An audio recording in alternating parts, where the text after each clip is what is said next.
Hello everyone, this is your YouTube channel Physics by Ashutosh Sir, the easiest and finest way to learn the concepts of physics for IIT, NEET and for 11th and 12th as well. And today's lecture is going to be very important and very interesting as well. Because आज के इस lecture में हम discuss करने वाले हैं half power frequencies, bandwidth, quality factor, sharpness and radio tuning. So let's get started. कुछ terms आए नए टर्म्स हैं, थोड़ा सा डिफरेंट टर्म्स हैं, डिफिकल्ट नहीं है, थोड़े से डिफरेंट टर्म्स हैं. ठीक है, क्या क्या टर्म्स आए? एक बोलता है बैंडविड्थ, दूसरा है क्वालिटी फैक्टर. क्या है? Quality factor. नेक्स्ट आया शार्पनेस. तो इन टर्म्स को समझने से पहले थोड़ा सा तुम लोगों को ब्रीफ करा देता हूँ. जो हम लोग लास्ट क्लास में रेजोनेंस का फिनोमेना पढ़े, ये सारे जो टर्म्स तुम्हें देख रहे हैं, बैंडविड्थ है, क्वालिटी फैक्टर है या फिर शार्पनेस है, ये सारे के सारे रिलेटेड हैं. किससे? Resonance and series LCR circuit. किससे रिलेटेड है? थोड़ा सा ब्रीफ कर देता हूँ पहले, उसके बाद इन टर्म्स पे अटैक करना शुरू करेंगे. ठीक है, जैसे ये रहा, मान लो एक अपना सीरीज एलसीआर सर्किट, सुंदर सा सीरीज एलसीआर सर्किट. एल है, सी है, आर है, connected to alternating voltage source. ठीक है. तो लास्ट क्लास में हम लोग एक छोटा सा ग्राफ पढ़े थे. ठीक है, curve between peak value of current versus frequency of AC. कुछ इस तरह का ग्राफ आया था. ठीक है, ओमेगा जीरो था तो फंक्शन जीरो, करंट की peak value zero. Omega infinity तब भी करंट की पीक वैल्यू जीरो. क्लियर है? और जैसे जैसे ओमेगा बढ़ाते जाएंगे, एक वैल्यू ऑफ ओमेगा हमें ऐसी मिलती है जिसको हम बोलते हैं रेजोनेंट फ्रीक्वेंसी. ओमेगा के टर्म्स में देख लो, इसको बोलता है resonant angular frequency which is 1/√LC. Resonant angular frequency ये होती है. लीनियर निकालने के लिए इसी को 2 पाई से डिवाइड कर देते हैं, तो it is 1/2π√LC. Angular frequency के टर्म्स में बात कर लेते हैं. तो ये वो फ्रीक्वेंसी ऑफ एसी है जिसके करस्पॉन्डिंग सर्किट में करंट मैक्सिमम होता है, और उस मैक्सिमम करंट की वैल्यू होती है कितनी? V0/R. ठीक है, रेजोनेंस के करस्पॉन्डिंग XL XC बराबर होते हैं. ये सब बेसिक पैरामीटर्स हम लोग पढ़ चुके हैं. ओमेगा L बराबर 1/ωc. ठीक है, तो before we can actually move on to this bandwidth, यहाँ पे एक छोटा सा कंसेप्ट डिफाइन होता है जिसको हम बोलते हैं हाफ पावर फ्रीक्वेंसीज. ठीक है, ध्यान समझें, ये जो टर्म्स हैं इन पे, है ना, इनसे रिलेटेड हर साल एक सवाल डेफिनेटली पूछता है नीट में भी और, है ना, जेईई मेंस में भी. तो सिंपल से टर्म्स हैं, बस समझते चलें क्या क्या टर्म्स क्या क्या डिनोट कर रहे हैं. क्लियर है? तो पहले बैंडविड्थ को भी थोड़ा सा होल्ड करते हैं, बैंडविड्थ तो मैं बाद में समझ में आएगा. यहाँ पे एक छोटा सा कंसेप्ट आया जिसको हम बोलते हैं हाफ पावर फ्रीक्वेंसीज. क्या बोलते हैं साहब?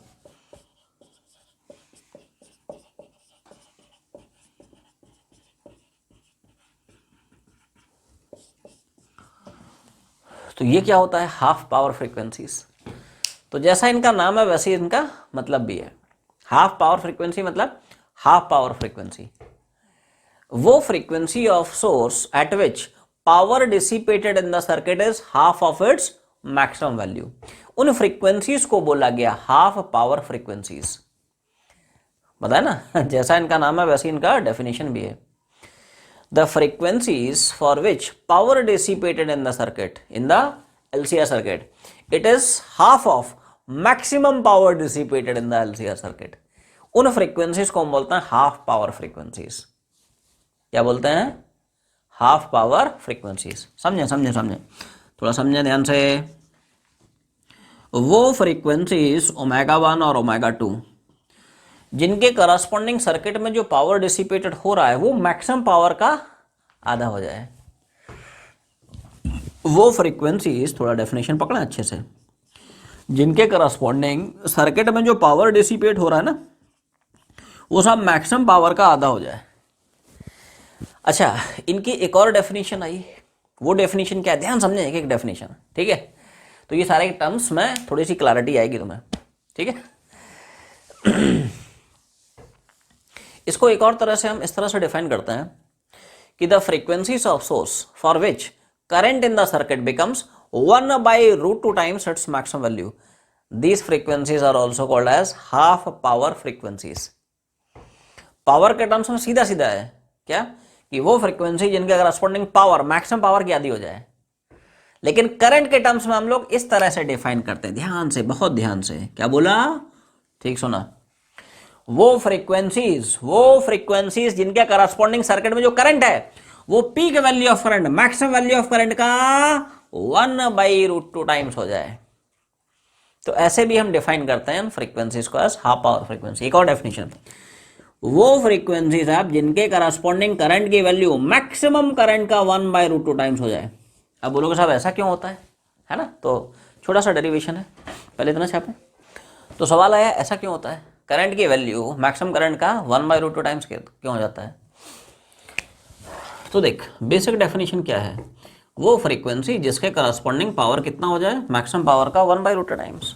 ठीक है, पावर के हम लोग 3 फॉर्मूले पढ़े हैं, I²R, V²/R, VI। पहला वाला घुमा रहा हूं, ठीक है।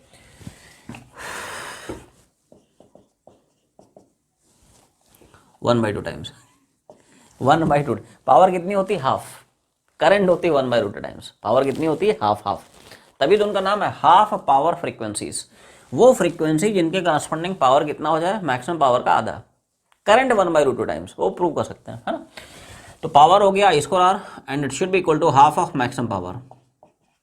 रुको, मैक्सिमम करंट में मान के चल रहा हूं साहब I0, और हाफ पावर के करस्पॉन्डिंग, हाफ पावर फ्रीक्वेंसी के करस्पॉन्डिंग जो करंट है वो मान के चल रहा हूं I। प्रूव कर लेंगे, ये I बराबर I0/√2 है। क्या बोला? ठीक है, तो हाफ पावर फ्रीक्वेंसी के करस्पॉन्डिंग जो करंट है I, तो पावर कितना? I²R, और this is half of maximum power. तो मैक्सिमम पावर कब मिलेगा? जब करंट मैक्सिमम है, ध्यान से देखें, है ना। तो मैक्सिमम करंट को मैंने I0 मान लिया है, मैक्सिमम करंट यहाँ पे क्या है? I0। क्लियर है? तो मैक्सिमम पावर की जगह मैंने लिख दिया I0² इंटू R। तो यहां से प्रूव भी हो गया, this is the corresponding current for half power frequencies. तो ऐसे याद रखें, वो फ्रीक्वेंसी जिनके करस्पॉन्डिंग जो पावर डिसिपेटेड हो रहा है वो मैक्सिमम पावर का आधा हो, या जो सर्किट में करंट हो वो इस मैक्सिमम करंट का 1/√2, करंट आधा नहीं, पावर आधा है, करंट 1/√2 टाइम्स। पर इतना छापे, एक एक पॉइंट अच्छे से समझते चलें भाई, है ना। डायग्राम भी शो करा दें, डायग्राम में शो कर देना ω1 क्या है ना, ω2 क्या है, I0 क्या है, I0/√2 क्या है। अब हम लोग मूव करते हैं बैंड विड्थ पे, ठीक है। कि साहब बैंड विड्थ क्या होती है? बैंड विड्थ का सिग्निफिकेंस क्या है वो आखिरी में हम लोग समझेंगे, है ना। रेडियो ट्यूनिंग में उसका यूज है, कैसे यूज है वो आखिरी में समझेंगे, ठीक है। अब इसको डिफाइन कैसे करते हैं उसको थोड़ा सा समझते हैं। असलियत में ये जो हम लोग हाफ पावर फ्रीक्वेंसीज पढ़े हैं, इन्हीं के बीच का जो डिफरेंस होता है उसको हम बोलते हैं बैंड विड्थ। बैंड की विड्थ क्या है? बैंड ये बैंड विड्थ है, this is called as band width. इसको साहब डेल्टा ओमेगा से डिनोट करते हैं, समझे ध्यान से। बैंड विड्थ इज एक्चुअली में defined as difference between half power frequencies. ω2 और ω1 इनका जो डिफरेंस है इसी को बोलता है बैंड विड्थ। ये जो बैंड बन रहा है ना बैंड बाजा बरा, समझते हो, ये बैंड बन रहा है। इस बैंड की विड्थ कितनी है? आसान भाषा में it is difference in between half power frequencies. तो असलियत में डेल्टा W क्या हो जाएगा, मतलब डेल्टा ओमेगा क्या हो जाएगा? It is ω2 minus ω1। क्या हो जाएगा? दोनों जो हाफ पावर फ्रीक्वेंसीज पढ़े हो उनका जो डिफरेंस है इसको हम बोलते हैं बैंड विड्थ। 10 वैल्यू ω2, 10 वैल्यू ω1, इनका जो डिफरेंस है इसी को बोलते हैं बैंड विड्थ। ये बैंड है ठीक है। बताया इस बैंड की विड्थ क्या है? तो डिफरेंस बिटवीन ω2 एंड ω1। इसका एक छोटा सा एक्सप्रेशन आता है बैंड विड्थ का, फॉर्मूला सब क्या आता है? It is R/L। तो इसी के डेरिवेशन से हम लोग जर्नी शुरू करेंगे, है ना। छापते चले, डायग्राम में भी शो करा दें। तो बैंड विड्थ के डेरिवेशन से हम लोग जर्नी शुरू करते हैं, ठीक है। पेशेंस समझें, एक एक पॉइंट बहुत ध्यान से। हाफ पावर जो हम लोग फ्रीक्वेंसी डिफाइन करते हैं उसकी बेसिक डेफिनेशन क्या है? वो फ्रीक्वेंसी जिनके करस्पॉन्डिंग जो पावर है वो मैक्सिमम पावर की आधी, या वो फ्रीक्वेंसी जिनके करस्पॉन्डिंग सर्किट में जो करंट है वो peak value of current maximum value of current की 1/√2 टाइम्स। रुको रुको, बस बस बस, यहां से आप डेरिवेशन की जर्नी शुरू होती है। The journey begins. वो फ्रीक्वेंसीज है ना, वो ω1 ω2 जिनके करस्पॉन्डिंग करंट क्या हो जाए मैक्सिमम वैल्यू ऑफ करंट का 1/√2 टाइम्स। कैसे लिख रहा हूं इनको ध्यान देना। तो आई को क्या मैं लिखूंगा V0/Z, और I0 को क्या मैं लिखूंगा V0/R। जनरल टाइम पे सर्किट में करंट की पीक वैल्यू क्या लिखोगे, तो करंट की पीक वैल्यू होगी वोल्टेज की peak value divide by circuit का इंपेडेंस। क्लियर, जनरल टाइम पे ये है, और ये है 1/√2 times what is the maximum value off peak value of current. क्या ये हम लोग लास्ट क्लास में पढ़ चुके हैं। जब सर्किट रेजोनेंस में होता है, जब सर्किट की फ्रीक्वेंसी रेजोनेंट फ्रीक्वेंसी के बराबर होती है, that is the instant when current in the circuit is max. और उस मैक्सिमम करंट की वैल्यू कितनी होती है V0/R। कितनी, it is V0/R। This is the current at resonance. ये क्या है, this is the maximum current at resonance. Clear है। तो जनरल टाइम पे अगर आप पीक वैल्यू ऑफ करंट देखेंगे तो peak value of voltage divide by circuit का इंपेडेंस। ठीक, ये बेसिकली जो कर्व है this is in between peak value of current versus frequency of AC. ठीक है, तो जनरल टाइम पे अगर देखेंगे जनरल टाइम पे करंट की पीक वैल्यू क्या होगी, वोल्टेज की peak value divide by circuit का इंपेडेंस। क्लियर है। और इसी को अगर आप रेजोनेंस पे देखते हो, क्योंकि रेजोनेंस पे ही करंट की पीक वैल्यू क्या होती है मैक्सिमम। अगर वहां से निकालना है तो वहां से भी निकाल सकते हो। पीक वैल्यू ऑफ करंट असलियत में क्या होता है, और रेजोनेंस में क्या हम लोग पढ़ चुके हैं, इंपेडेंस मिनिमम हो जाता है रेजिस्टेंस के बराबर। Z कितना हो जाता है, तो यहां पे डायरेक्टली चिपका दिया है। This is the maximum value off peak value of current, कब, रेजोनेंस पे। तो करंट की मैक्सिमम वैल्यू रेजोनेंस पे कितनी हो गई V0/R। ठीक है, यहां से V0 निपटा सकते हैं। Z इधर ले गया और √2 इधर ले गया। एक सब अच्छे समझ रहा है। ठीक है, पूरी क्वेश्चन को स्क्वायर करा रहा हूं। क्या करा दिया, Z² 2R²। अब Z का जनरल फॉर्मूला चिपका दे √R² प्लस, असलियत में Z का फॉर्मूला क्या पढ़ते हो, ठीक है।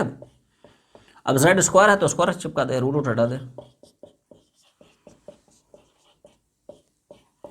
क्या किया सामने, Z² मतलब यहाँ पे √2 हट गया, R² प्लस। क्लियर, और इधर वाली पार्टी तो ऐसे है। ठीक है भाई।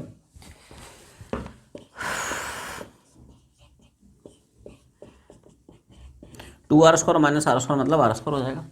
क्लियर, पूरी क्वेश्चन का रूट लगाएगा तो यहाँ पे दो वैल्यूज आएंगी, नहीं, ω_L - 1/ωc प्लस R भी हो सकता है माइनस R भी हो सकता है, क्योंकि R का स्क्वायर R² माइनस R का स्क्वायर सेम आएगा। ग्राफ ग्राफ की भी जरूरत पढ़ने वाली है, तो उसको सब नहीं उड़ाते हैं, है ना।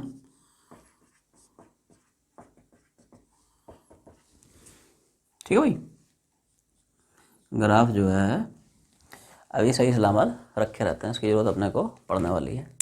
ठीक है, तो देख कैसा है। अब सवाल आया, यहाँ पे तुम्हारे पास दो फ्रीक्वेंसी है, एक ω1 है दूसरा ω2 है। किसके corresponding ω_L - 1/ωc plus R होगा, किसके करस्पॉन्डिंग माइनस R होगा।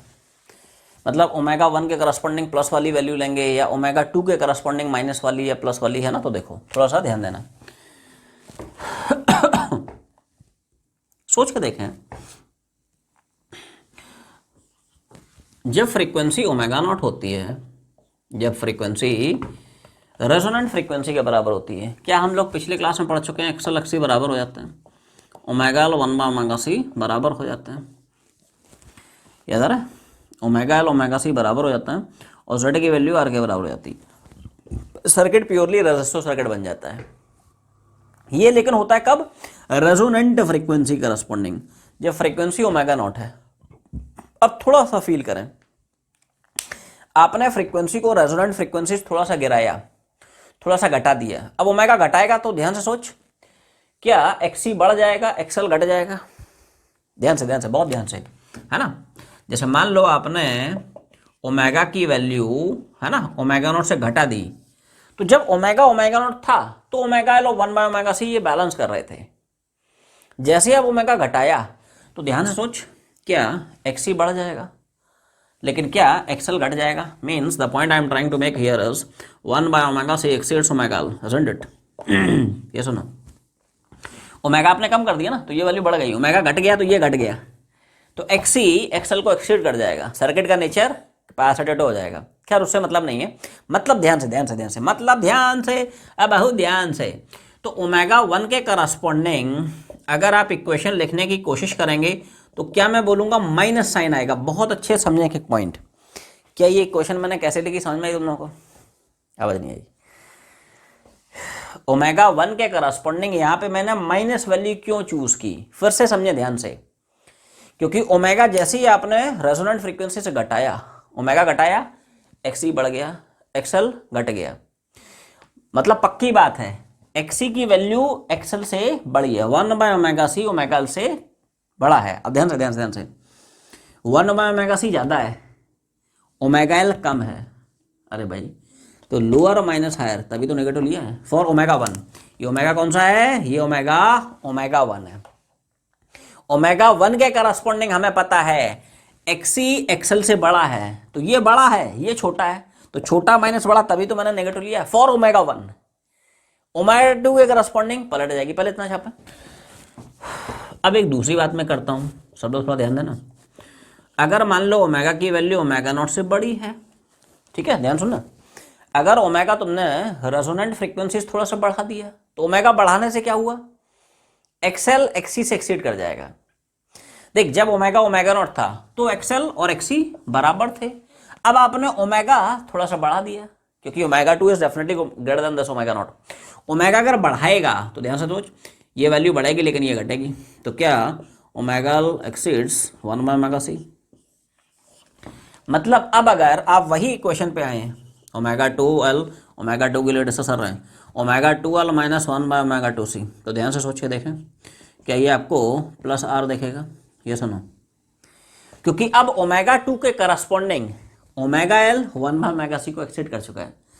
XL is greater than XC, होना भी चाहिए। Higher minus lower value will definitely give you positive, तो वो जस्टिफाई भी हो रहा है मैथमेटिकली। क्लियर है? ये बात समझ में आ गई? ओमेगा अगर ओमेगा नॉट से छोटा था, ठीक है, तो 1/ω_c ओमेगा एल को एक्सीड कर गया था तो लोअर माइनस हायर नेगेटिव हो गया था।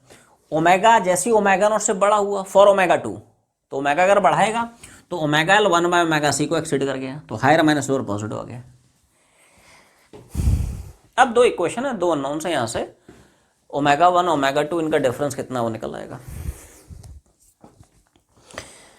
कैलकुलेशन पार्ट बड़ा ही आसान है एक बार दोनों इक्वेशंस को हम जोड़ेंगे, दूसरी बार घटाएंगे। पहले ऐड कर रहे हैं, पहले हम दोनों इक्वेशंस को ऐड कर रहे हैं। Do equation number 1 plus equation number 2। क्या कर रहे हैं साहब? तो एलसीएस जोड़ेंगे ठीक है। एलसीएस, ठीक है, ओमेगा 1l ओमेगा 1c, और इधर ओमेगा 2l और -1/ω_2c ओमेगा 2, ठीक है भाई। अच्छा, आरएचएस जोड़ेंगे, प्लस आर माइनस आर कितना हो जाएगा? क्लियर? बोलो भाई, इन दोनों में से व्हाट इज कॉमन देयर? ऐसे ही इन दोनों में से, ठीक है, कोई शक नहीं। एल बाहर निकल लिया, ओमेगा 1 प्लस ओमेगा 2 -1/c बाहर निकल लिया, 1/ω1 1/ω2। इस पार्टी को तो ले जा रहा हूँ,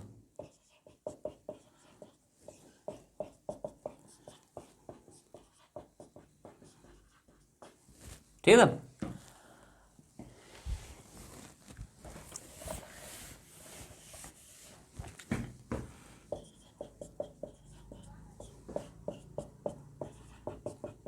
सिंपल कैलकुलेशन है। ओमेगा 1 प्लस ओमेगा 2, नीचे ओमेगा 1 ओमेगा 2 और सी, ओमेगा 1 प्लस ओमेगा 2 यहाँ छोड़ा जाएगा, तो यहाँ से ओमेगा 1 इंटू ओमेगा 2 क्या हमने निकाल लिया? 1 2 3, इसको थर्ड मान लेता हूँ। ओमेगा 1 ओमेगा 2 इधर ले गया, एल इधर ले गया, पहले इतना छापे है ना, ठीक है। तो जो आउटकम आया है उसको मैं कोप्चे में लिख देता हूँ, नहीं, ओमेगा 1 ओमेगा 2 बराबर, इसको मैं कोप्चे में लिख देता हूँ क्योंकि इसकी जरूरत पड़ने वाली है। अच्छा, 2 तो तुम्हें दिख रहा है, 1 वाला उड़ गया है ना, तो 1 वाली इक्वेशन वापस से मैं लिख लेता हूँ। ठीक है ना। 1 वाली इक्वेशन ये थी, ठीक है, और 2 वाली ये थी। हम एक बार तो इनको जोड़ चुके हैं, अब दोनों को घटा रहा हूँ, बस आने वाला है, ठीक है, आने वाला है, बस थोड़ा सा पेशेंस समझें।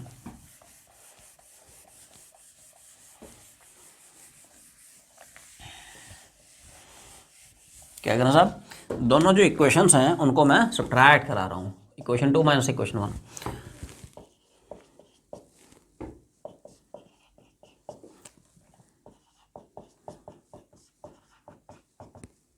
नहीं, क्या किया, एलसीएस माइनस करेंगे ओमेगा 2 और माइनस 1 बाय ओमेगा 2 से, और ये माइनस हो गया और ये माइनस माइनस प्लस चला गया। अच्छा 10 माइनस 10 करेंगे तो ये माइनस माइनस प्लस हो जाएगा, और प्लस और कितना हो जाएगा 2 और, कोई शक नहीं। बोलो क्या कॉमन दिख रहा है, इन दोनों में से एल बाहर निकाल ले, इन दोनों में से क्या कॉमन दिख रहा है, ठीक है ना, 1 बाय ओमेगा 2 क्या है, गलती नहीं भाई, एल बाहर निकाल लिया ओमेगा 2 माइनस, ठीक है, ओमेगा 1, और इन दोनों में से 1 बाई सी बाहर निकाल लिया 1 by omega 1 minus 1 by omega 2।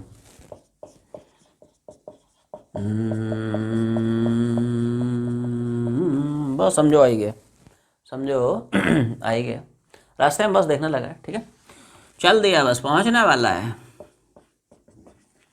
क्या किया समझ में, ओमेगा 2 माइनस 1 ओमेगा 1, और ये ओमेगा 1 इंटू ओमेगा 2, और बाकी तो सब ऐसे है। बस बस बस, रुको रुको रुको रुको रुको रुको रुको, ओमेगा 1 ओमेगा 2 की जो वैल्यू निकाला उसको अब यहाँ पे चिपका रहा हूँ। क्या बोला, ठीक सुना, ओमेगा 1 ओमेगा 2 की जो वैल्यू है अब यहाँ पे डाल रहा हूँ। क्या कर रहे हैं साहब, L omega 2 minus omega 1 by C omega 2 minus omega 1, और नीचे नीचे 1 बाय एल सी, तो 1 नीचे आएगा, एल सी ऊपर चला जाएगा। बोलो यहाँ तक क्लियर है, ओमेगा 1 ओमेगा 2 की जो वैल्यू निकाला डाल दिया है 1 बाय एल सी, तो इसी ने सी को मारा, बहुत मारा तो ओमेगा 2 माइनस ओमेगा 1 एल, और ध्यान से देखें क्या यहाँ पे भी हमें उतना ही बचता हुआ दिख रहा है, ओमेगा 2 माइनस ओमेगा 1 एल, सी उड़ गया, डबल हो गया, डबल डबल डबल, कितना हो गया 1 + 1 2 हो गया, ठीक है ना, तो यहाँ से 2 2 निपट गया, हाँ, ओमेगा 2 माइनस ओमेगा 1, हाँ। असलियत में ये जो ओमेगा 2 माइनस ओमेगा 1 हमने निकाला है, ध्यान से सोचें, क्या यही तो अपना बैंड विड्थ है, ये सुनो, बैंड की विड्थ कितनी है, बैंड बैंड बैंड बाजा यही है, यही बाजा बजाएगा, अभी हम लोग देखेंगे रेडियो ट्यूनिंग में, ठीक है, यही बैंड बाजा है। तो इस बैंड की जो विड्थ है जिसको हम बोलते हैं डेल्टा ओमेगा, तो डेल्टा ओमेगा यही तो, अरे omega 2 minus omega 1, omega 2 minus omega 1, है ना, तो बोलो क्लियर है।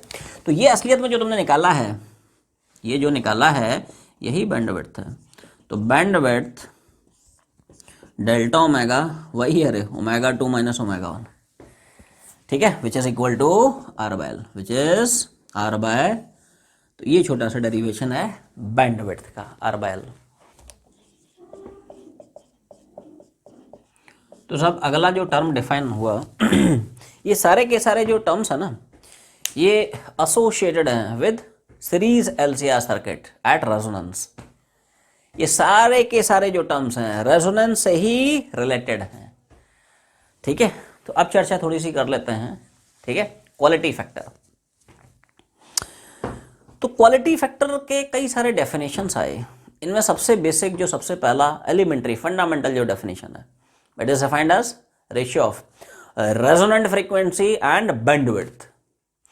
रेजोनेंट फ्रीक्वेंसी और ये जो बैंडविड्थ दिख रहा है, बैंड का विड्थ, इनका जो रेशियो है it is defined as quality factor, Q factor भी बोलते हैं, क्या बोलते हैं, तो क्यू फैक्टर को साहब इस तरह से डिफाइन करते हैं, क्या, रेशियो ऑफ रेजोनेंट फ्रीक्वेंसी, नेंट रेजोनेंट फ्रीक्वेंसी एंड बैंडविड्थ, और बैंडविड्थ को किससे, डेल्टा ओमेगा से डिनोट करते हैं।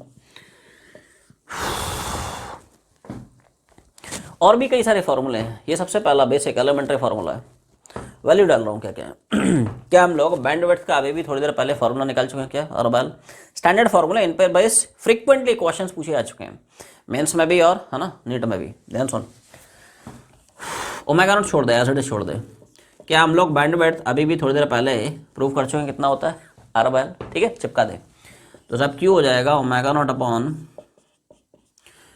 खटैक omega naught L upon R. तो ये सबसे पहला फॉर्मूला है क्या, कि quality factor is defined as omega L upon R. Omega मतलब omega naught L by R. Omega naught मतलब सम सिंपल से टर्म्स है। ओमेगा नॉट मतलब रेजोनेंट फ्रीक्वेंसी।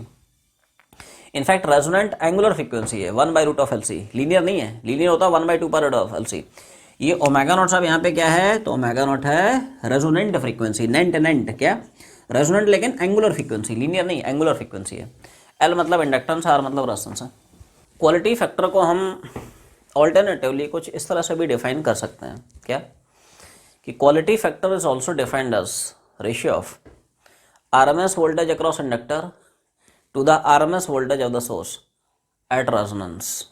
क्या बोला, ठीक सुना, समझे ध्यान से, समझे। एक है ना दूसरी डेफिनेशन, भाई साहब सारी कहानी रेजोनेंस पर बेस है, resonance on series LC circuit. क्या बोला, quality factor is also defined as ratio of RMS voltage across inductor to the RMS voltage across a source. कहाँ पे बोलो कहाँ पे, एट रेजोनेंस। कहाँ पे, at resonance, at resonance. Resonance पे इंडक्टर के अक्रॉस का वोल्टेज RMS वोल्टेज, सोर्स का RMS वोल्टेज, इनका रेशियो क्या है, क्वालिटी फैक्टर क्या है, कैसे देखते हैं, सुनना ध्यान से। तो RMS वोल्टेज अक्रॉस इंडक्टर, क्या मैं लिखूंगा, RMS करंट और मल्टीप्लाइड बाई इंडक्टर का रिएक्टेंस। RMS वोल्टेज लिख रहा है, तो RMS वोल्टेज अक्रॉस इंडक्टर होगा RMS करंट इनटू इंडक्टर का रिएक्टेंस। क्लियर है। अब सवाल है साहब RMS क्या लिखोगे, ठीक है साहब, तो RMS क्या मैं लिखूंगा, VRMS अपॉन Z। पता है रे, सबको पता है RMS क्या पढ़ते हो, VRMS अपॉन Z। हाँ, रेजोनेंस पे Z कितना हो गया, R। रेजोनेंस पे सीरीज एलसी सर्किट ट्रांसफॉर्म हो जाता है इनटू प्योरली रेजिस्टिव सर्किट। तो रेजोनेंस के लिए ओनली एट रेजोनेंस Z कितना, R तो Z की जगह R चिपका दे।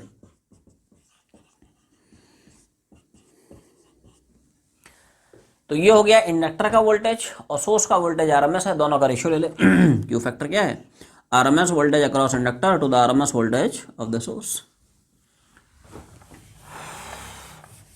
ठीक है, तो छाप रहा हूं वैल्यू, इधर देख। तो VL कितना निकाला बोल, VRMS omega L upon R and divide by, ये सुनो, VL कितना है, VRMS omega L upon R और डिवाइड बाय VRMS। तो ठीक है VRMS। तो एक ये भी साहब एक्सप्रेशन आ गया, और ओमेगा ऑफ कोर्स, ओमेगा क्या है, ओमेगा नॉट ही है, वही फॉर्मूला आ रहा है।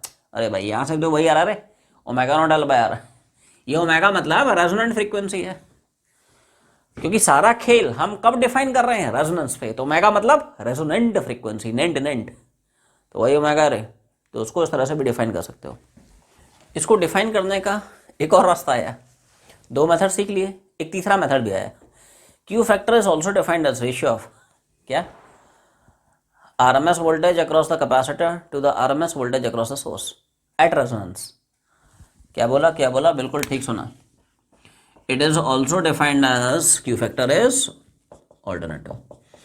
ऑल्टरनेटिवली ऐसे भी डिफाइन करते हैं, Q factor is also defined as ratio of RMS voltage across capacitor to the RMS voltage across the source. कहाँ पे, एट रेजोनेंस। कहाँ पे, एट रेजोनेंस। इसको भी सॉल्व करेगा, you will get the same result.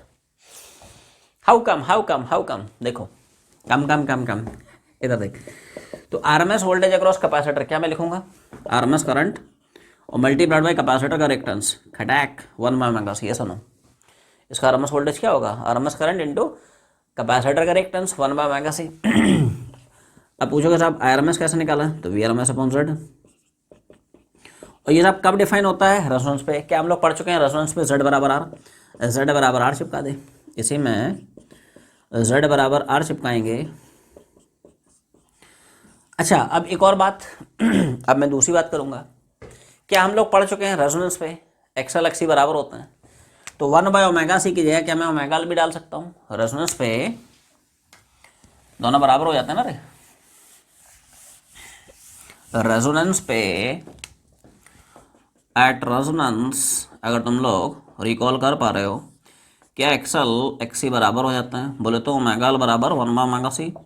तो जहाँ पे 1/ओमेगा सी दिख रहा है उसकी जगह ओमेगा डाल देता हूँ, उसी फॉर्मेट में आ रहा है एक्चुअली, उसी फॉर्मेट में आंसर को एक्सप्रेस करने के लिए। तो 1/ओमेगा सी की जगह ओमेगा एल चिपका दिया, वी सी आ गया, वी आर एम एस पता ही चिपका दे, तो क्यू फैक्टर क्या है? It is V C V R M S. तो बोल वी सी कितना निकाला है, और वी आर एम एस तो खैर वी आर एम एस है ही है, ठीक है।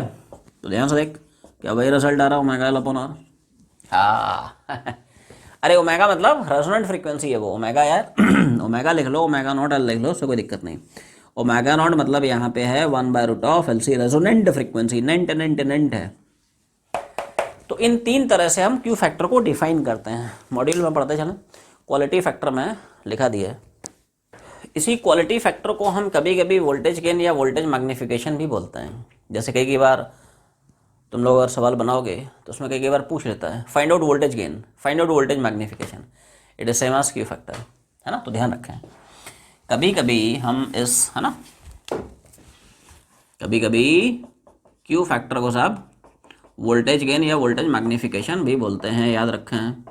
वोल्टेज गेन और वोल्टेज मैग्नीफिकेशन, ठीक है, वोल्टेज गेन या voltage magnification. So related to series LCR circuit अभी तक हमने तीन चीज़ें पढ़ी हैं, कौन कौन सी? Half power frequencies, bandwidth, Q factor. अब चौथा टर्म डिफाइन हो रहा है जिसको हम बोलते हैं शार्पनेस ऑफ कर्व। क्या हेडिंग पड़ेगी? Sharpness of resonance curve, resonance curve.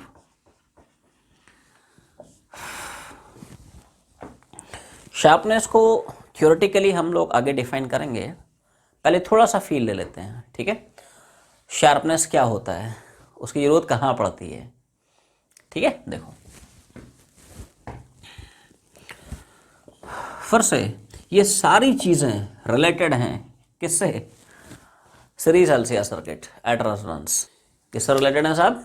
Series LCR circuit at resonance. तो हम लोग रेजोनेंस पे कुछ इस तरह का ग्राफ पढ़ते हैं, ठीक है।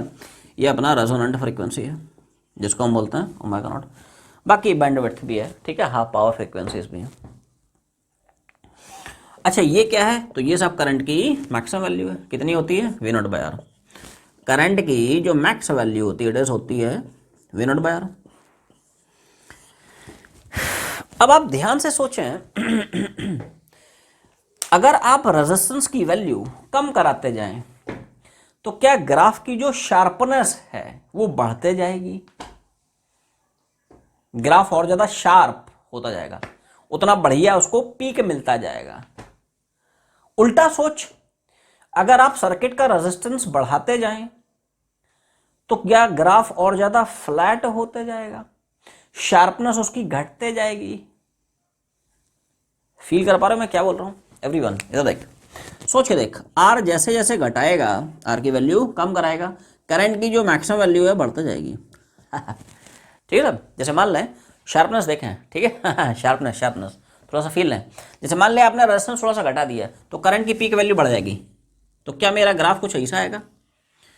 देखो रेजोनेंट फ्रीक्वेंसी पे दोस्त फर्क नहीं पड़ेगा, आप जितना मर्जी रेजिस्टेंस चेंज कर लें, क्या मेरी रेजोनेंट फ्रीक्वेंसी सेम रहेगी? ये सुनो, रेजोनेंट जो फ्रीक्वेंसी है it is fairly independent of resistance. ये एंगुलर फ्रीक्वेंसी है, लीनियर फ्रीक्वेंसी के लिए 1/2π से चिपका देना, उड़ा देना मतलब, है ना। तो अगर आप रेजिस्टेंस चेंज कर भी रहे हैं, रेजिस्टेंस चेंज करने से जो resonant frequency this is unchanged, है ना, ठीक है। तो अगर आपने आर घटा दिया, आर घटाने से पीक वैल्यू बढ़ गई, ये देख, और घटा रहा है, ये देख पीक वैल्यू और बढ़ रही है, देख ये शार्प होते जा रहा है ग्राफ, ग्राफ और ज्यादा बढ़िया से शार्प होता जा रहा है, बिल्कुल, है ना, इस तरह से शार्प होता जा रहा है ना। जैसे तुम लोगों की शार्पनेस अच्छी है फिजिक्स में, है कि नहीं राइट, वैसी ग्राफ की शार्पनेस है ग्राफ भी शार्प हो रहा है, शार्प हो रहा है ना, अच्छा खासा कर्वेचर मिल रहा है, ठीक है।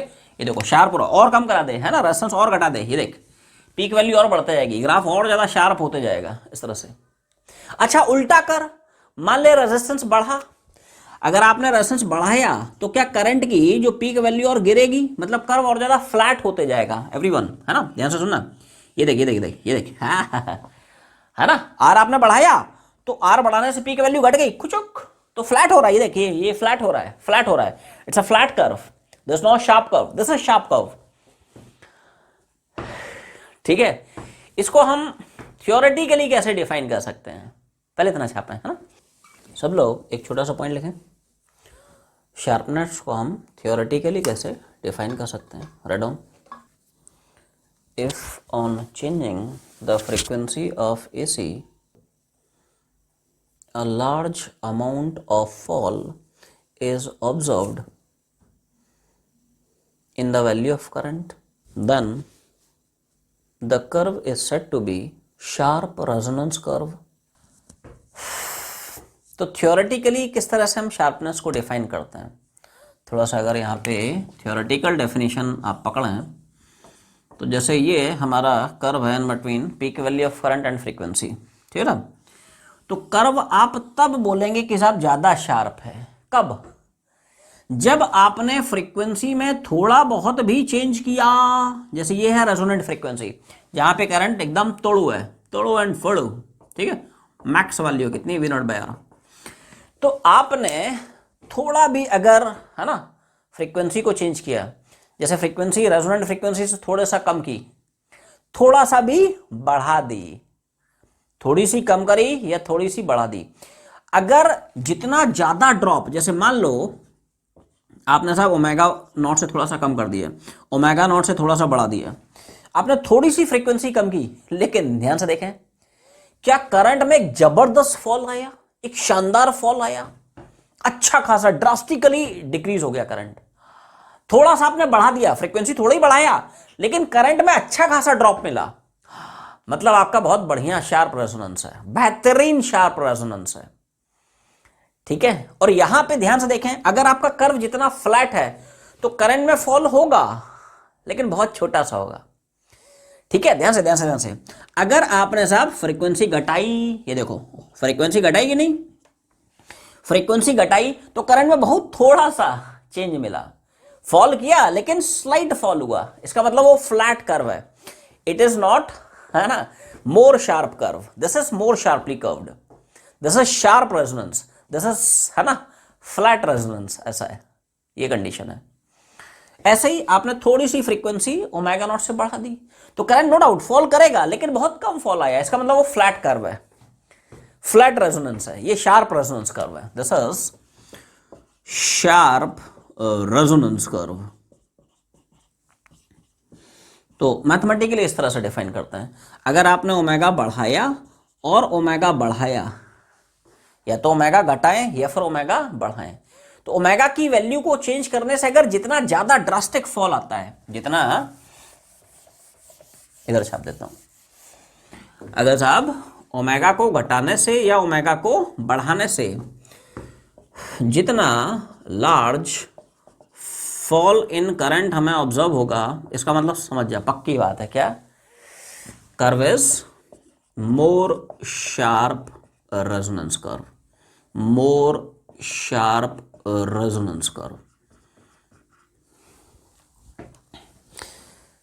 मैथमेटिकली अगर डिफाइन करना है तो इस तरह से भी आप डिफाइन कर सकते हैं, क्या कि पक्की बात है, ध्यान से सोचें, क्या जो शार्प कर्व है उसकी बैंडविड्थ काफी छोटी होगी, जो फ्लैट कर्व है उसकी बैंडविड्थ अच्छी खासी होगी, ये सुनो। अगर तुम्हारा शार्प कर्व है, ध्यान सुनना, अगर आपका ग्राफ काफी शार्प है, ठीक है, ये मान ले हाफ पावर, जिनको बोलते हैं क्या, हाफ पावर फ्रीक्वेंसीज, नहीं, ये देखो, ये मान ले ओमेगा 1 है, ये भाई साहब ओमेगा 2, जिनके करस्पॉन्डिंग करंट की वैल्यू कितनी, पीक वैल्यू की 1/√2 टाइम्स। ध्यान से देखें, तो अगर बहुत शार्प है तो ये जो डिफरेंस मिल रहा है हाफ पावर फ्रीक्वेंसी का, जिसको हम बोलते हैं बैंडविड्थ, ये बैंडविड्थ आपको बहुत छोटू सा मिलेगा, ये काम ये कहानी है। अच्छा, अगर आपका फ्लैट ग्राफ मिल रहा है, जैसे इस तरह से, अगर आपके पास बहुत इस तरह से, है ना, फ्लैट ग्राफ मिल रहा है है ना, तो ये I0 है, ये I0/√2, तो अच्छा खासा बैंडविड्थ आपको मिलेगा। ये देखो, ये I0 है, ये I0/√2 है, और ये ओमेगा 1 है, ये ओमेगा 2 है, एंड दिस इज बैंडविड्थ, तो बैंड की विड्थ अच्छी खासी मिलेगी। तो जितना शार्प कर्व है उसका बैंडविड्थ उतना छोटा होगा, जितना फ्लैट है ना, चौड़ा कर दिया उसको, फ्लैट कर दिया, इसका मतलब पक्की बात है वहां पर बैंडविड्थ बढ़ जाएगी, है ना। तो एक ये भी शानदार सा आउटकम है विच इज ऑब्जर्व्ड कि शार्पनेस जितनी ज़्यादा होगी, शार्पनेस जितनी ज़्यादा होगी, है ना, ध्यान रखें, बैंडविड्थ आपको उतनी ज़्यादा मिलेगी। या वैसे वर्सा, बैंडविड्थ जितनी ज़्यादा ग्राफ उतना शार्प, सॉरी बैंडविड्थ जितनी कम, उल्टा बोल गया, वेरी सॉरी, क्या बैंडविड्थ जितना कम उतना ज़्यादा शार्प, बैंडविड्थ जितना ज़्यादा कर्व उतना फ्लैट, ऐसा है, उल्टा है रे, ठीक है राइट। बैंडविड्थ जितना स्मॉल रखेंगे, है ना, उतना ज़्यादा हमें शार्प रेजोनेंस कर्व मिलेगा, राइट। और बैंडविड्थ जितना बढ़ाओगे उतना ज़्यादा फ्लैट ग्राफ मिलेगा। अच्छा, इसका यूज़ क्या है? यूज़ अभी हम लोग उसी की चर्चा करने वाले हैं, रेडियो ट्यूनिंग में इसका यूज़ है। शार्पनेस की जरूरत हमें कहाँ पड़ती है? रेडियो ट्यूनिंग में, उसी पे आने वाले हैं। तो ये जो हम लोग पैरामीटर्स पढ़े हैं बैंडविड्थ का या शार्पनेस का, इसका बहुत शानदार यूज़ है किसमें? रेडियो ट्यूनिंग में। थोड़ा सा ब्रीफ कर रहा हूँ, बाकी डिटेल में तो तुम लोग, है ना, जैसे अगर इलेक्ट्रॉनिक्स इंजीनियरिंग पढ़ोगे तो उसमें डिटेल में पढ़ाया जाएगा। यहाँ पे जितनी जरूरत है उतना मैं ब्रीफ कर रहा हूँ ठीक है।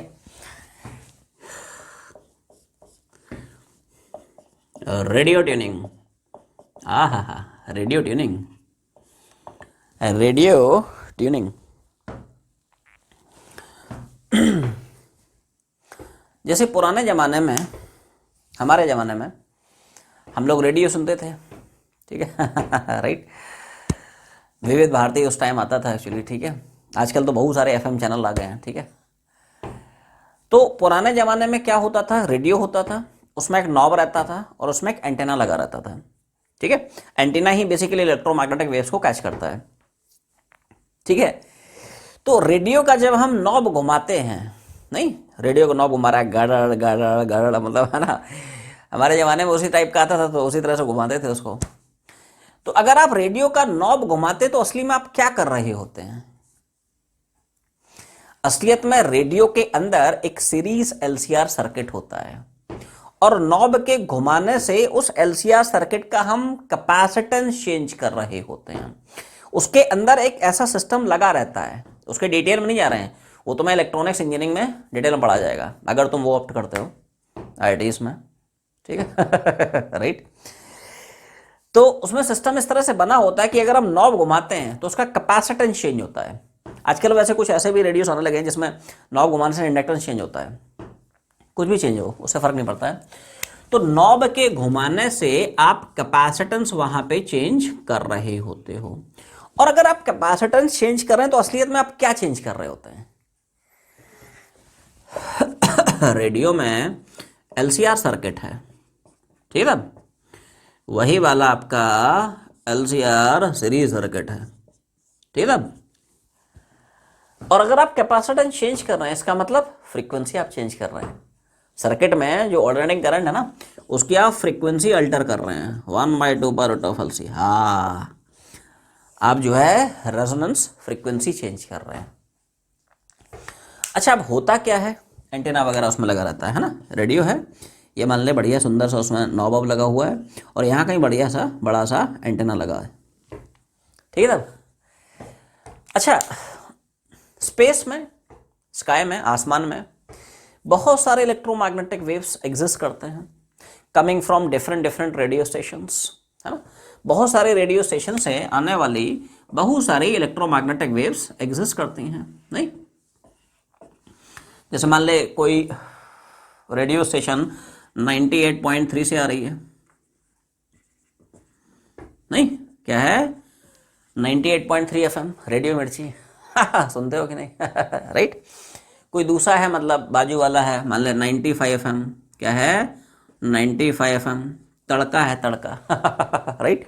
और बहुत सारे हैं, मतलब कौन कौन से हैं, 94.3 है ना, कोई 92.7 रेड एफएम है, बजाते रहो, है ना बहुत सारे, मतलब, है ना। तो बहुत सारे रेडियो स्टेशन से रेडियो वेव्स निकल रही हैं, बेसिकली इलेक्ट्रोमैग्नेटिक वेव्स आ रही हैं जिनकी अलग अलग फ्रीक्वेंसी है।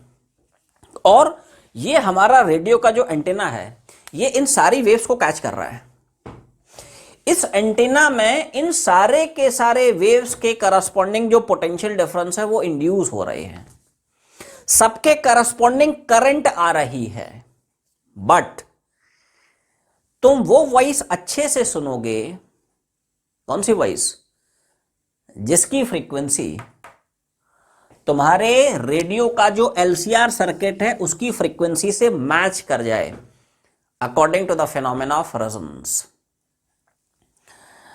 हम क्या कर रहे हैं, हम जैसे नॉब को चेंज करते हैं, उसको रोटेट कराते हैं, तो हम क्या चेंज कर रहे हैं, हम बेसिकली उसकी रेजोनेंट फ्रीक्वेंसी एडजस्ट कर रहे हैं सो दैट एलसीआर सर्किट की फ्रीक्वेंसी, ये जो हवा में इलेक्ट्रोमैग्नेटिक वेव आ रही है उसकी फ्रीक्वेंसी को मैच कर जाए, तो सर्किट आपका रेजोनेंस में आ जाएगा। तो उस फ्रीक्वेंसी का करस्पॉन्डिंग सर्किट में करंट मैक्सिमम हो जाएगी, पावर मैक्सिमम हो जाएगी, मतलब उस पर्टिकुलर रेडियो स्टेशन से आने वाली जो वेव है उस पर्टिकुलर फ्रीक्वेंसी से रेडियो स्टेशन से आने वाली जो वेव है उसकी जो साउंड है वो सबसे ज्यादा सुनाई देगी, ज्यादा साफ आवाज सुनाई देगी, ज्यादा क्लैरिटी से सुनाई देगी, सबसे अच्छी साउंड, सबसे जो लाउड साउंड है उसी रेडियो स्टेशन की आपको सुनाई देगी। ये प्रिंसिपल इन्वॉल्व है इन रेडियो ट्यूनिंग। तो फंडा क्या है, एक बार फिर से समझें। क्या होता है कि स्पेस में बहुत सारे वेव्स आ रहे हैं, ठीक है, इन सारे वेव्स के करस्पॉन्डिंग रेडियो का जो एंटेना है ना, इसमें सारी की सारी जो वेव्स हैं उनके करस्पॉन्डिंग पोटेंशियल डिफरेंस आता है, उनके करस्पॉन्डिंग करंट इंड्यूस होती है, लेकिन आपको वो वॉइस ज्यादा क्लियर सुनाई देती है, वो आवाज ज्यादा साफ सुनाई देती है जिसके करस्पॉन्डिंग फ्रीक्वेंसी इस रेडियो के एलसीआर सर्किट की फ्रीक्वेंसी को मैच कर जाए। जैसी रेडियो की फ्रीक्वेंसी इलेक्ट्रोमैग्नेटिक वेव की फ्रीक्वेंसी को मैच कर जाएगी, तो उसी फ्रीक्वेंसी के करस्पॉन्डिंग सर्किट में मैक्सिमम करंट आती है। यही तो रेजोनेंस का फिनोमेना होता है। जैसी फ्रीक्वेंसी रेजोनेंट फ्रीक्वेंसी पहुंचेगी तो उसके करस्पॉन्डिंग जो करंट आएगी वो मैक्सिमम आएगी, करंट मैक्सिमम हो जाएगी तो उसी के करस्पॉन्डिंग सा पावर जो है वो मैक्सिमम हो जाएगी। मतलब वो वाली जो आवाज है, ठीक है, उस फ्रीक्वेंसी वाली जो आवाज है उस रेडियो स्टेशन को आप अच्छे से क्लैरिटी से सुन पा रहे हैं। और सेम फिनोमेना एक्चुअली टीवी में भी एप्लीकेबल होता है। जैसे यहां पे साउंड के टर्म्स में हम लोग चर्चा करते हैं, टीवी में भी एलसीआर सर्किट होता है, वहां पे हम पिक्चर क्वालिटी के टर्म्स में बात करते हैं है ना। आपके टीवी की जो फ्रीक्वेंसी है वो जिस टीवी चैनल, जैसे मान लो न्यूज चैनल तुम कोई देख रहे हो जो भी चैनल देख रहे हो, उस चैनल की फ्रीक्वेंसी से अगर मैच कर जाती है तो उस फ्रीक्वेंसी के करस्पॉन्डिंग जो करंट है वो मैक्सिमम आ जाती है, पावर मैक्सिमम आ जाती है। तो उस फ्रीक्वेंसी करस्पॉन्डिंग जो पिक्चर है या वीडियो है वो अच्छे से क्लैरिटी से तुम्हें दिखता है। तो सेम फंक्शन वहां पे भी काम करता है, ऐसा है। तो पहले इतना छाप लें, कुछ और बातें बताता हूं। अब जैसे इसमें मान लो कि साहब आप रेडियो सुन रहे हैं, ठीक है, मजे से, संडे का दिन है, छुट्टी है, बोर्ड एग्जाम भी हो गए, ठीक है, बढ़िया से जो है ना, रेडियो मिर्ची सुन रहे हैं ठीक है साहब। तो करंट है, फ्रीक्वेंसी है, क्या है, ये लो, ठीक है साहब। मान लो यहाँ पे आपका चैनल गिरता है, ये फ्रीक्वेंसी कितनी है, 98.3 है, ठीक है, इतने हर्ट्ज की फ्रीक्वेंसी है, 98.3 की है, ठीक। अब जैसे कोई सोचे कि साहब 98.3 वाला है, ये हम सुन रहे हैं, लेकिन भाई ये भी तो सोचो कि इनके आजू बाजू जो चैनल्स होंगे, जैसे मान लो कोई बोलता है साहब इससे छोटा है, मान लो 95 है, या इससे बड़ा है, मान लो कितना है, 101.4, कुछ भी मान लो, है ना। तो भाई एक बार बताओ, इस फ्रीक्वेंसी करस्पॉन्डिंग, ठीक है भाई, मान लिया हमने, मैक्सिमम करंट आ रही है ना, इस फ्रीक्वेंसी करस्पॉन्डिंग मैक्सिमम करंट आ रही है, पावर मैक्सिमम आ रही है, अच्छी आवाज आ रही है, क्लैरिटी से आ रही है। लेकिन इसमें यह भी तो सोचो, इसके जो अगल बगल वाले चैनल होंगे, ठीक है, 95 वाला तड़का वाला होगा या 101.4 वाला होगा, है ना, जो भी है, तो भाई साहब उनके भी करस्पॉन्डिंग कुछ ना कुछ तो करंट इंड्यूस हो रही होगी, उनकी भी तो कुछ ना कुछ पावर आ रही होगी, वो हमें सुनाई देगी, है ना, ये देखो नो डाउट इसके करस्पॉन्डिंग भी कुछ करंट आएगी, इसके भी करस्पॉन्डिंग, लेकिन वो भाई साहब इतनी कम करंट होती है, उसकी पावर इतनी कम होती है कि ऑलमोस्ट वो नेग्लिजिबल हो जाती है। तो आपको सिर्फ और सिर्फ इसी चैनल के करस्पॉन्डिंग, इसी फ्रीक्वेंसी करस्पॉन्डिंग साउंड सुनाई देती है। अच्छा, आजकल तो रेडियोस में फिल्टर भी लगे होते हैं, है ना, कि पीक वैल्यू के अलावा, इस फ्रीक्वेंसी के अलावा बाकी सारी फ्रीक्वेंसीज को वो काट देते हैं, तो आपको एग्जैक्ट वही फ्रीक्वेंसी के जो साउंड है वो सुनाई दे। अब जैसे मान लो कोई सोचता है कि मान लो रेडियो मिर्ची बहुत फेमस हो गया, है ना, 98.3 काफी ट्रेंडिंग हो गया, नहीं लोग काफी पसंद करते हैं रेडियो मिर्ची कोई सोचता है साहब मैं अपना दूसरा चैनल लॉन्च कर देता हूं, बिल्कुल इसके बगल में लॉन्च कर देता हूं, 98.2 बना देता हूं या 98.4 बना देता हूं, नहीं तो यूजर ने, है ना, ऑडियंस ने थोड़ा भी मतलब हल्का भी अगर उसका नॉब घुमा दिया है, गलती से भी तुम्हारा हाथ वाथ लग गया, थोड़ा सा बढ़ गया, तो उसका चैनल आ जाएगा नहीं, बहुत सारे लोग ऐसा दिमाग लगा सकते हैं कि यार ये वाला हिट है, मैं बस थोड़ी सी बढ़ा देता हूँ या थोड़ी सी कम करा देता हूँ, है ना, मैं गवर्नमेंट को बोलता हूँ साहब मेरे को 98.4 चाहिए या 98.2 चाहिए, है ना, तो थोड़ा भी बढ़ा या घटा तो मेरा चैनल फेमस हो जाएगा उसके बाजू में, है ना तो आपको रेडियो स्टेशन वो फ्रीक्वेंसी अलॉट ही नहीं करेगा। दो जो रेडियो चैनल्स होते हैं उनकी फ्रीक्वेंसीज में एक अप्रिशिएबल डिफरेंस रखा जाता है, सो दैट दोनों की जो साउंड है वो मर्ज ना करे, कोइंसाइड ना करे। एक चैनल ये गाना बजा रहा है, दूसरा ये गाना बजा रहा है ना राइट, तुम क्या सुनोगे, ऐसा है, समझ ना ये राइट। तो वॉइस में ओवरलैपिंग ना हो, एक दूसरे की वॉइस मर्ज ना हो, इसलिए रेडियो स्टेशन फ्रीक्वेंसीज में एक अप्रिशिएबल, एक अच्छा खासा डिफरेंस रखते हैं। वो आपको 98.4 या 98.2 अलॉट ही नहीं करेगा, ये फंडा होता है ठीक है ना, नहीं तो सब अगल बगल नहीं हो जाते, अगल बगल नहीं, 98, 98.1, 98.2 ऐसे थोड़ी होगा रे फिर तो सब ओवरलैप नहीं हो जाएंगे फ्रीक्वेंसीज। इसलिए फ्रीक्वेंसीज में अच्छा खासा डिफरेंस रखा जाता है कि साहब एक की फ्रीक्वेंसी 98.3 उसको आपने अलॉट कर लिया, अब दूसरा वो अच्छा खासा डिफरेंस रखेगा, 95 रखेगा, सो उसके करस्पॉन्डिंग जो करंट आए वो कम आए, उसकी आवाज इसकी आवाज को, है ना राइट, कैंसल आउट ना करे, मर्ज ना हो, ऐसा है। तो फ्रीक्वेंसीज में एक अप्रिशिएबल डिफरेंस रखा जाता है, there is a appreciable difference in between frequencies of two radio channels, ठीक है साहब अब थोड़ा ध्यान से सोचें, शार्पनेस का असलियत में यहां पे यूज क्या है, अब तुम्हें क्लियर होगा, अब थोड़ी सी क्लैरिटी बैठेगी भाई जैसे तुम क्या चाहोगे, तुम तो भाई यही चाहोगे, है ना, कि दोनों की जो फ्रीक्वेंसीज हैं, दोनों जो फ्रीक्वेंसीज हैं उनमें काफी अच्छा खासा डिफरेंस हो। जो ग्राफ तुम्हें रेजोनेंस का दिख रहा है वो ग्राफ ऐसा चाहोगे या ऐसा चाहोगे, मतलब शार्प रेजोनेंस चाहोगे या फ्लैट रेजोनेंस चाहोगे। भाई तुम तो यही चाहोगे कि, है ना, शार्प रेजोनेंस हो, नहीं कि फ्रीक्वेंसी में थोड़ा भी अगर मैं चेंज करूं तो अच्छा खासा फॉल आना चाहिए करंट में। ऐसा नहीं कि आपने फ्रीक्वेंसी चेंज की, रेजोनेंस फ्रीक्वेंसी के अगल गए या बगल गए तो ऑलमोस्ट उतना ही करंट है, तो फिर ओवरलैप कर जाएंगे ना चैनल्स। भाई मान लो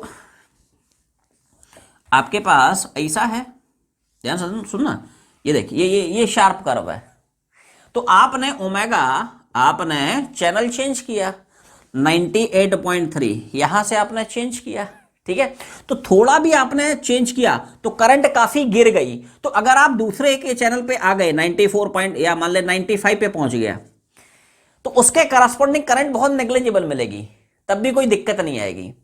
या थोड़ा सा आपने बढ़ा भी दिया, तो थोड़ा भी आप इधर गए, थोड़ा भी आप इधर अगर जाएंगे, जैसे मान ले ये 97.5 मान ले, ठीक है, थोड़ा भी इधर चले गए, जैसे मान ले ये 99.1 मान ले, ऐसा है, क्लियर है। तो थोड़ा भी अगर आपने फ्रीक्वेंसी इधर किया तो करंट में अच्छा खासा ड्रॉप मिल रहा है।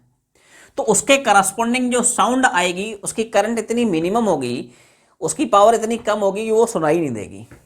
तो भाई तुम तो यही चाहोगे ना कि आपका अच्छा खासा शार्प कर्व हो, शार्प रेजोनेंस हो।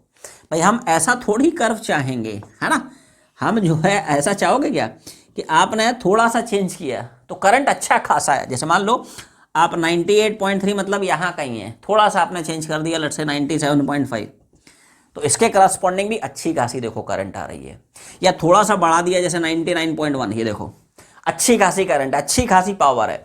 इसकी करंट और इसकी करंट में कोई बहुत अप्रिशिएबल डिफरेंस थोड़ी है। तो अगर आप गुड ट्यूनिंग चाहते हैं, फाइन ट्यूनिंग चाहते हैं, एक ही रेडियो स्टेशन को आप क्लैरिटी से सुने, तो पक्की बात है रेजोनेंस कैसा होना चाहिए, शार्प रेजोनेंस होना चाहिए।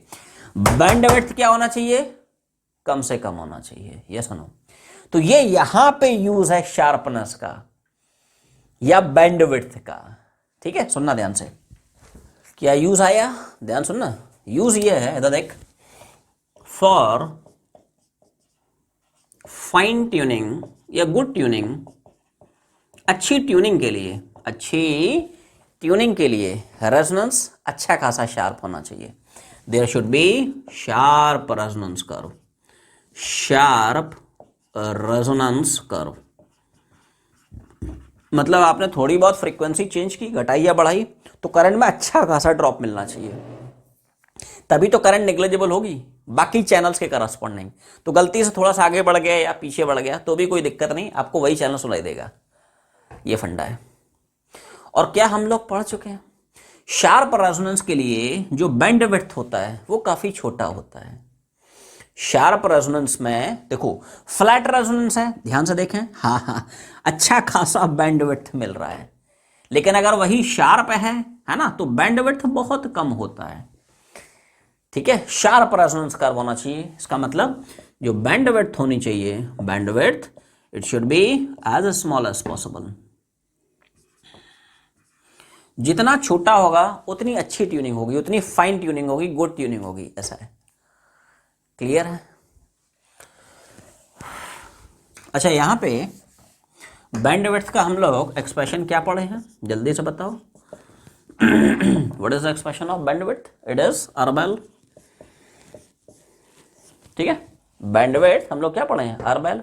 अब ध्यान से सोचें, जितना बढ़िया रेजोनेंस, जितना शार्प रेजोनेंस, ठीक है, बैंडविड्थ उतनी कम होनी चाहिए। अच्छा, बैंडविड्थ कम होने के लिए क्या मैं बोल सकता हूं, resistance must be as small as possible, inductance must be as large as possible. Resistance जितना छोटा है उतना बढ़िया है। भाई देखो, करंट के साथ पी की वैल्यू क्या पढ़ते हैं, जल्दी से बोलो, V0/R। हाँ, R जितना छोटा करंट उतनी बढ़िया मिलेगी, पावर उतनी अच्छी मिलेगी, उतनी अच्छी क्लैरिटी साउंड सुनाई देगी, उतनी साफ आवाज तुम्हें सुनने को मिलेगी, है ना। तो रेजिस्टेंस जितना स्मॉल रखोगे, ठीक है, बैंडविड्थ उतनी कम मिलेगी, बढ़िया रेजोनेंस मिलेगा। ठीक है, उल्टा inductance it should be as large as possible. L जितना ज्यादा रखेंगे बैंडविड्थ उतनी कम मिलेगी, राइट। रेजोनेंस उतना शार्प होगा, करंट उतनी ज्यादा मिलेगी, पावर उतनी ज्यादा मिलेगी, उतनी क्लैरिटी की आवाज आपको सुनाई देगी, ऐसा है। और इसमें ध्यान रखें, रेडियो ट्यूनिंग में वो फ्रीक्वेंसी की रेंज हमें जनरली सुनाई देती है जो फॉल करती है in between half power frequencies. हमें सारी फ्रीक्वेंसी सुनाई नहीं देती हैं रेजोनेंस पे। हाँ, रेजोनेंस पे, ठीक है, वो फ्रीक्वेंसीज हमें जरूर सुनाई देती हैं। कौन सी फ्रीक्वेंसी? जो फॉल करती हैं कहां पे, हाफ पावर फ्रीक्वेंसी के रेंज में। ये मान ले ओमेगा नॉट है, ओमेगा, ये ओमेगा 1 है, ये ओमेगा 2 है। हाफ पावर फ्रीक्वेंसी मतलब वो frequency for which current in the circuit is 1/√2 times the maximum current, या power dissipated in the circuit is half of maximum power. तो हमेशा ध्यान रखें, ट्यूनिंग के टाइम आप तो इस फ्रीक्वेंसी की, ठीक है, एफएम चैनल सुन रहे हैं, राइट। ये है वो बैंडविड्थ ओमेगा 1 ओमेगा 2। असलियत में इसके करस्पॉन्डिंग ध्यान समझें, इसके करस्पॉन्डिंग भी अच्छी खासी करंट है, नेग्लिजिबल नहीं है, अरे इसके करस्पॉन्डिंग पावर कितनी है, मैक्सिमम की आधी है, तो वो सुनाई देती है। इसलिए हम बोलते हैं ये बैंडविड्थ जितना छोटा होगा उतनी कम फ्रीक्वेंसी आपको सुनाई देंगी, ये है। इसलिए हम कंडीशन लिखते हैं कि साहब for fine tuning resonance sharp होना चाहिए, bandwidth should be as small as possible, and this is the reason. क्योंकि यहां से यहां तक की ये जो फ्रीक्वेंसी है ये आपको अच्छे सुनाई देंगी, तो इनको अगर आपको कट ऑफ करना है तो रेजोनेंस बहुत बढ़िया शार्प होना चाहिए, इसको बिल्कुल नेग्लिजिबल कर दे, ऐसा है। इसलिए हम बोलते हैं resistance must be as small as possible, inductance must be as large as possible. क्योंकि आप आर जितना कम रखेंगे बैंडविड्थ उतनी कम मिलेगी। देख ये देख, ऑलमोस्ट एक ही फ्रीक्वेंसी करस्पॉन्डिंग अच्छी खासी करंट मिलेगी, ये फंडा है। अब आप सोचोगे साहब कितनी भी कम करते जाओ कुछ ना कुछ तो रह ही जाएगी। जैसे मान लो यहाँ पे है आपका 98.3, यहाँ पे मान ले 98.1 और यहाँ पे मान ले 98.5 मान लेते हैं। तो आप सोचोगे साहब 98.3 है ठीक है, लेकिन 98.1 के करस्पॉन्डिंग भी अच्छा खासा करंट है, बढ़िया पावर है, उसकी भी तो आवाज ओवरलैप करेगी। अरे तो लेकिन वहां पे चैनल ही नहीं है ना, सुनाई क्या देगा। इसीलिए तो है ना रेडियो स्टेशन वाले वही फ्रीक्वेंसी आपको अलॉट करेंगे जिनमें अप्रिशिएबल डिफरेंस हो। ऐसा थोड़ी चैनल अलॉट करेंगे कि एक 98.3 है दूसरा 98.4 है 98. ऐसे थोड़ी करेगा। तो अगर 98.3 कैच भी कर रहा है, 98.4 कैच भी कर रहा है या 98.1 कैच भी कर रहा है, तो वहां पे कोई स्टेशन ही नहीं है तो आवाज थोड़ी सुनाई देगी। तो आवाज तो आपको इसी की सुनाई देगी। ये फंडा होता है। जो फ्रीक्वेंसीज हमें सुनाई देती हैं the frequencies which lie in bandwidth are heard, है ना, ये फ्रीक्वेंसीज हमें सुनाई देती हैं। तो ये एक्चुअली में रेजोनेंस का, बैंडविड्थ का एंड शार्पनेस का यूज है इन रेडियो ट्यूनिंग। तो ये पूरा का पूरा एपिसोड कंप्लीट होता है अपना। तो हमने क्या क्या कंप्लीट कर लिया है, half power frequencies, bandwidth, quality factor, sharpness and use of this sharpness. So अब हम लोग डिस्कस करेंगे कुछ इंपॉर्टेंट न्यूमेरिकल्स। रेजोनेंस में हम लोग सवाल नंबर 3 तक बना चुके थे, सवाल नंबर 4 से जर्नी शुरू कर रहे हैं। ये एडवांस में पूछा हुआ सवाल है, सवाल नंबर जो 4 है एडवांस का सवाल है। इसमें एक्चुअली दोनों का यूज़ है, समझ है ना। एलआर सर्किट का यूज़ है, एलआर सर्किट में डीसी का भी है, एसी का भी यूज़ है, ठीक है। क्या यूज़ है समझें ध्यान से। Inductor coil joined to a 6 volt battery draws a steady current of 12 ampere. ये क्या मतलब है, स्टेडी करंट मतलब कांस्टेंट करंट आ रही है, तो पक्की बात है it must be DC, it cannot नॉट बी एसी। एसी तो चेंज करता है भाई, और सवाल की लैंग्वेज ही पढ़ा। इंडक्टर कॉइल को 6 वोल्ट बैटरी से ज्वाइन की है भाई, डीसी सोर्स है, कोई एसी सोर्स थोड़ी है, ध्यान समझें। तो असलियत में वो बात कर रहा है, ध्यान समझें, क्या पक्की बात है कॉइल में कुछ इंडक्टेंस होना चाहिए और कुछ ना कुछ इंटरनल रेजिस्टेंस होना चाहिए, सो दैट ये बन जाए एक एलआर सर्किट। और क्या हम लोग पढ़ चुके हैं एलआर सर्किट की स्टडी स्टेट में इंडक्टर कंडक्टर बन जाता है, does not offer any resistance to the flow of current, जिसकी वजह से सर्किट में करंट मैक्सिमम हो जाता है।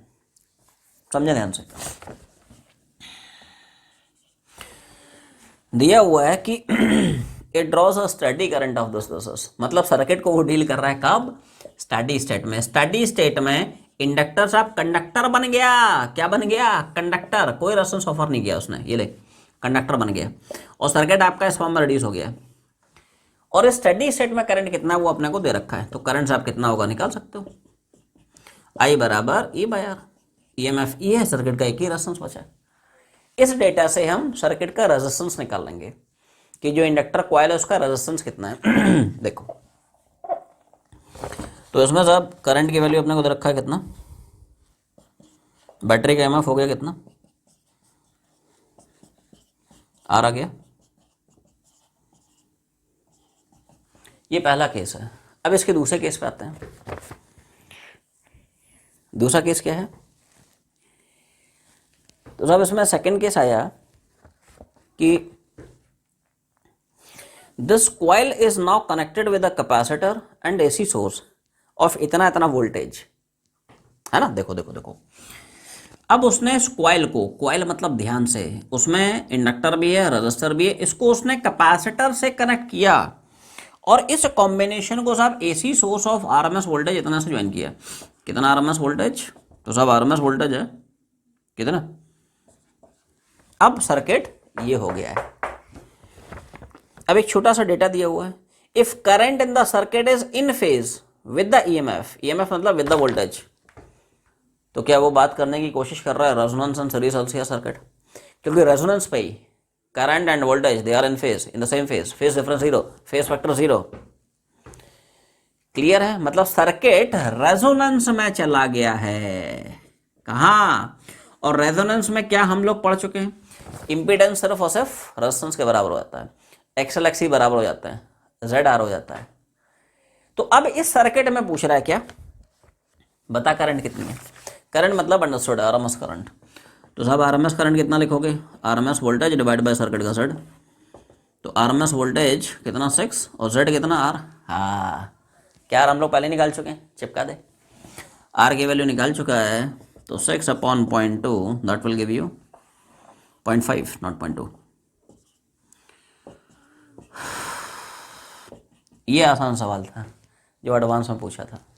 वोल्टेज इन एलसीआर सर्किट्स,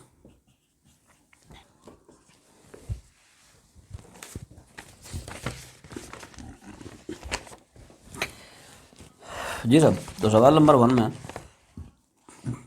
सर्किट में ध्यान से देखें, दो ही एलिमेंट्स हैं, एल है आर है।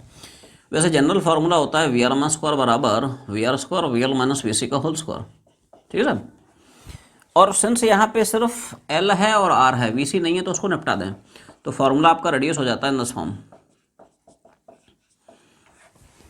ठीक है ना। पोटेंशियल डिफरेंस अक्रॉस रजिस्टर मतलब RMS voltage across register, potential difference across inductor मतलब आरएमएस वोल्टेज अक्रॉस इंडक्टर। तो असलियत में उसने वी आर और वी एल दे रखा है, सोर्स का आरएमएस वोल्टेज कितना निकल आएगा, तो वी आर एम स्क्वायर हो जाएगा, वी आर बोल कितना, रजिस्टर का क्रॉस का, वी एल बोल कितना, वी एल की जो वैल्यू है कितनी, क्लियर भाई। तो इसी को आप सिंप्लीफाई करेंगे, इसी को सिंप्लीफाई करेंगे, ठीक है सर।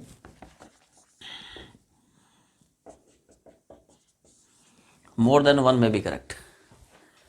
तो सवाल नंबर साहब सेकंड में ऐसा है,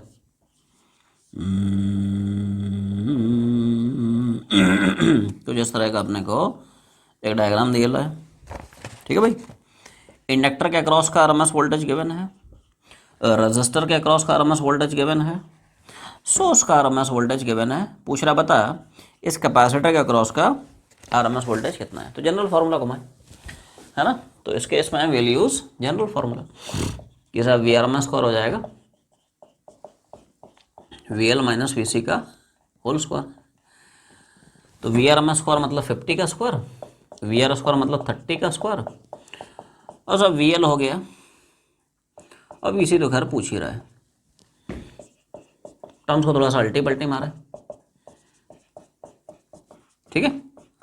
इसको इधर ले गए तो 60 माइनस वी सी का होल स्क्वायर कितना हो जाएगा,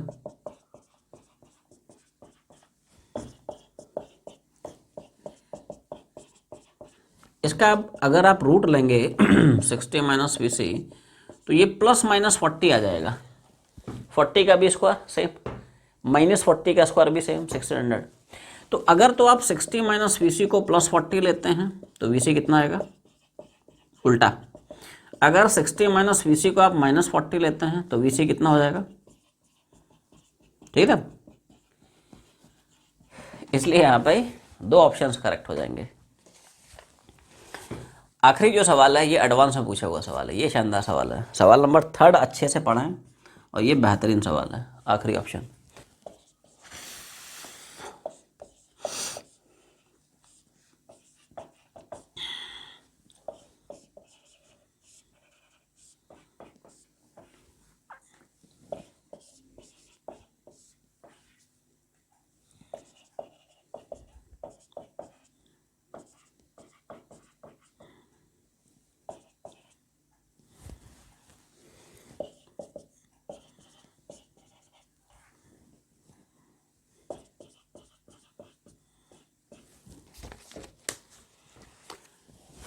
तो सवाल कुछ इस तरह का है कि इसमें इंडक्टर है, रेसिस्टर है, ठीक है, कैपेसिटर है, 5 मिली हेनरी, 4 ओम, 50 माइक्रोफैरड, यहाँ पे एक और रेजिस्टेंस चिपका दिया है और 2 अमीटर्स यहाँ पे कनेक्टेड है, मतलब एक अमीटर है, एक वोल्ट मीटर है, ठीक है। और वही पूछ रहा है कि रीडिंग ऑफ, है ना, reading of volt meter and ammeter कितना होगा। तो सवाल में हमेशा ध्यान रखें, जब भी सर्किट में कुछ गिवन नहीं होता है तो इंस्ट्रूमेंट को हम लोग आइडियल इंस्ट्रूमेंट्स मानते हैं। अमीटर मतलब रेजिस्टेंस 0, वोल्ट मीटर मतलब रेजिस्टेंस इन्फिनाइट।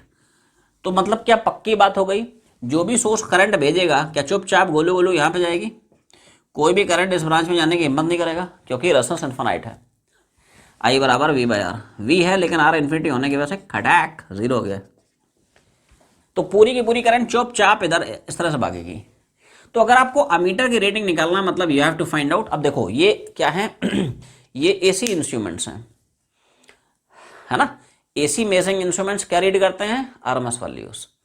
तो आसान भाषा में अमीटर की रीडिंग मतलब आरएमएस, इस वोल्ट मीटर की रीडिंग मतलब वीआरएमएस पूछ रहा है। तो शुरू करेंगे आरएमएस से, लेकिन पहले इनसे निपट लेते हैं। इसका एक्सल कितना है, इसका एक्सी कितना है ना।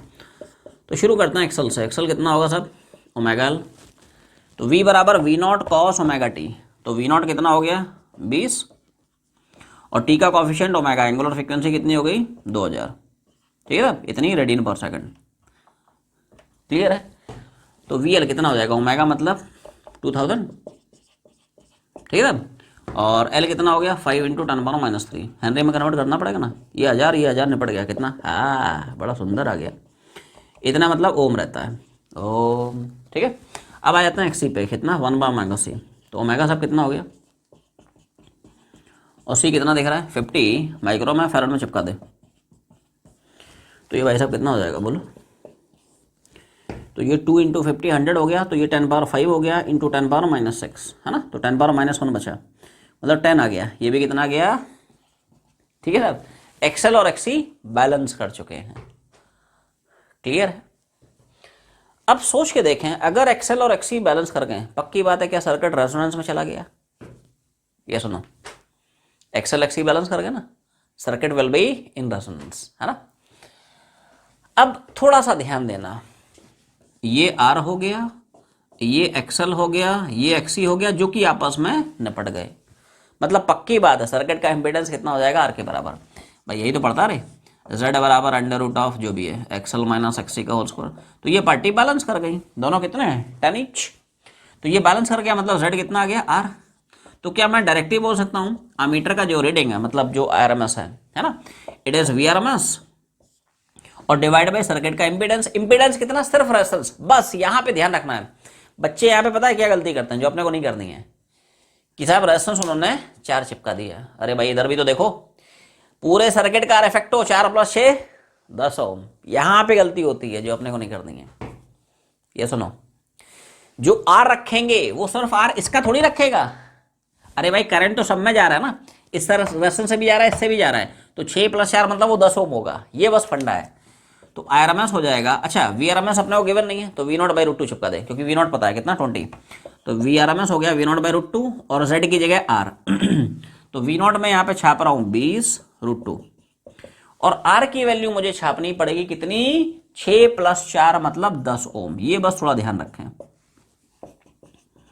तो आरएमएस आ जाएगा 2/√2 दैट इज √2, बोले तो 1.414 इतना एम्पियर। तो ये तो अमीटर रीडिंग हो गई। अब आते हैं वोल्ट मीटर रीडिंग। तो वोल्ट मीटर क्या रीड करेगा, आपने जिन 2 पॉइंट से क्रॉस वोल्ट मीटर लगाया है, वोल्ट मीटर इन 2 पॉइंट के बीच का पोटेंशियल डिफरेंस रीड करेगा। और कैसा है voltmeter, AC voltmeter है, आरएमएस वैल्यू। तो आसान भाषा में they are asking RMS voltage across these 2 points.